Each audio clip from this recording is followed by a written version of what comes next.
좀 당혹스러운 분들도 계실 겁니다. 왜? 어째서? 인텔은 죽쓰고 있는 것 아니었냐? 라고 생각하신 분들은 당연히 이렇게 반응을 보이실 거라고 생각합니다.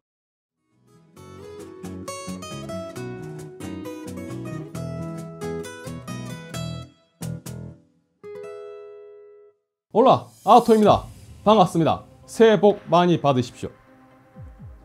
CES IT 업계 쪽은 소강 상태에 접어든 것 같습니다. 상당히 조용합니다. 그래도 중요한 몇 가지 소식 정리해서 전해드리도록 하겠습니다. 자, 먼저 인텔 소식입니다. 인텔은 24일 2019년 4분기 및 연간 실적을 보고했습니다. 인텔의 지난 한 해는 어땠을까요? AMD의 3세대 라이젠 출시로 인해 소비자들이 봤을 때 인텔은 작년 굉장히 큰 타격을 입었을 거라고 생각이 될 겁니다. 아마 그렇게 하셨을 거예요.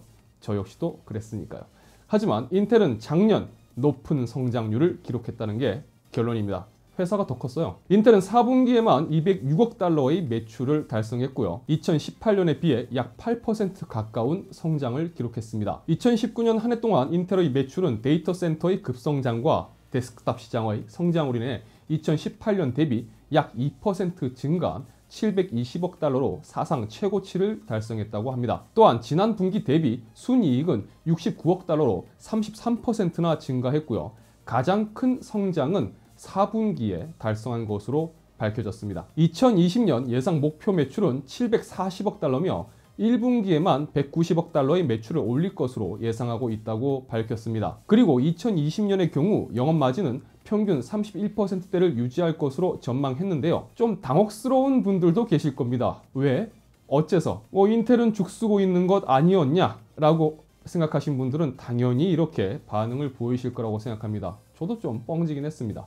소비자 입장에서는 14나노에서 묵은 똥을 싸고 있는 인텔이기 때문에 AMD를 생각해 볼 때 인텔이 이런 성과를 낸다라는 것이 좀 당혹스러울 겁니다. 하지만 정확하게 따지고 보면 인텔이 현재 똥을 싸고 있는 부분은 CPU 영역, 그러니까 10나노로 완벽한 공정 전환을 이루지 못한 부분에 국한되어 있다고 보면 될 것 같고요. 그 외의 사업 영역에서는 지난해 괄목할 만한 성장세를 이뤘다고 봐야겠습니다. 4분기 매출만 놓고 보더라도요. 인텔의 주요 사업 부분에서 전년 동기 대비 10% 이상 매출 증가를 가져온 것을 본다면 인텔의 성장세를 가볍게 봐서는 안 될 것 같습니다. 그리고 얼마 전 인텔의 CEO인 밥스와는 현재 인텔이 무엇을 잘못하고 있는지에 대해 명확하게 인지하고 있고 이것을 어떻게 해결할 것인지에 대한 나름의 전망을 내놨습니다. 인텔은 이제 10나노 수율이 예상보다 좋은 결과를 보여주고 있고 그로 인해서 2020년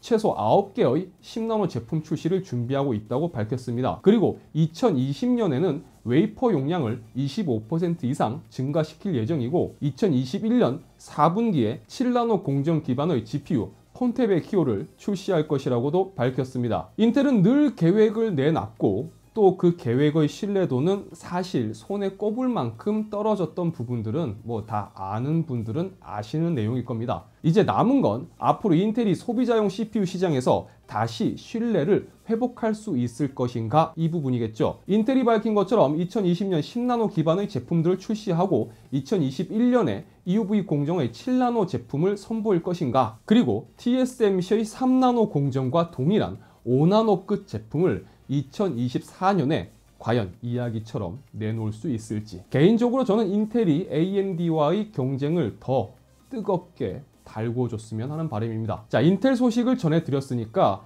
AMD 관련 소식도 전해드리도록 하겠습니다. AMD는 RX 5600 XT를 출시하기 전 엔비디아의 RTX 2060의 가격 인하에 맞서기 위해 바이오스 업데이트라는 카드를 내놨습니다. 간단하게 말해서 바이오스 업데이트로 경쟁사의 GTX 1660 Ti를 경쟁 모델로 지목했던 이 그래픽 카드의 성능을 RTX 2060을 경쟁 상대로 이야기할 수 있을 수준까지 끌어올린다는 마법 같은 업데이트였죠. 그런데 MSI에서 이 바이오스 업데이트에 대해 한 가지 문제점을 제기했습니다. 바로 바이오스 업데이트를 통해 원래 12GBps의 메모리 속도를 제공할 예정이었던 RX 5600 XT가 14GBps의 속도로 오버클럭 되는 것에 대해 문제가 있다라는 부분입니다. MSI에서 밝힌 바에 의하면 RX 5600 XT의 경우 자체적으로 14GBps로 작동하도록 출시된 모델은 이 게이밍 G 모델만 있으며, 이 모델은 메모리 클럭 속도를 제외하고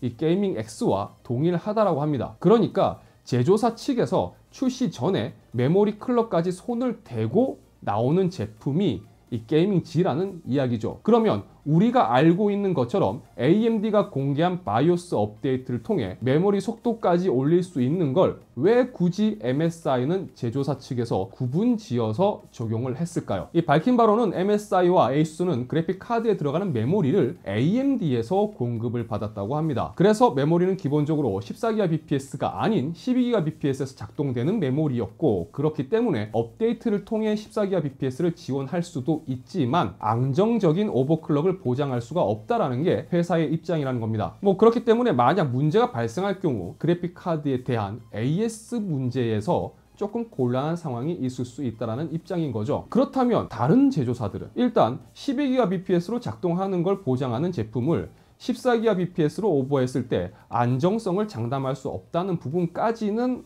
그런 이야기가 나올 수 있다는 부분은 이해는 갑니다. 하지만 만약 이걸 빌미로 삼아서 우리는 안정성을 보장하는 14GBps의 모델을 따로 내놨습니다, 이런 식으로 얘기를 하면서 가격만 더 후려칠 생각으로 했다라고 한다면 이거는 어쨌든 리사소의 마법으로 받아들여졌던 이 바이오스 업데이트가 조금은 몸살을 앓고 있는 것 같습니다. 혹시라도 이 제품을 구입하려고 고민 중인 분들이 계시다면 조금 지켜보고 후속 반응을 살펴본 후 선택하시는 게 어떨까 생각을 해봅니다. 자, 이번 영상은 여기까지입니다. 영상이 유익하셨다면 좋아요와 구독 그리고 알람 설정 부탁드리겠습니다.